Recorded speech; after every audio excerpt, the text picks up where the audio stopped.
ఏంటో ఈ ఖర్చులు అలానే పెరిగిపోతూ ఉన్నాయి. అయినా ఈ రోజు ఫస్ట్ తారీఖు కదా, ఈ రోజు నుంచి రోజుకి ఎంత ఖర్చు అవుతుందో ప్రతిదీ కౌంట్ చేసి డైరీలో రాసుకోవాలి. తీస్తా, నాలో ఉన్న క్రియేటివిటీ మొత్తం బయటికి తీస్తా. సరుకులు తెమ్మన్నా ఈరోజు సరుకులు. ఈ రోజు నుంచి మీరు ఇంట్లోకి ఏది తీసుకొచ్చినా ఎంతైనా నాకు చెప్పండి, నేను డైరీలో రాసుకుంటాను.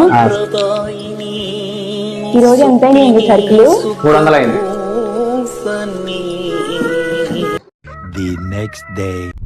ఇదిగో ఈ రోజు ఎంతైనా అండి సరుకులు? 200 అయింది.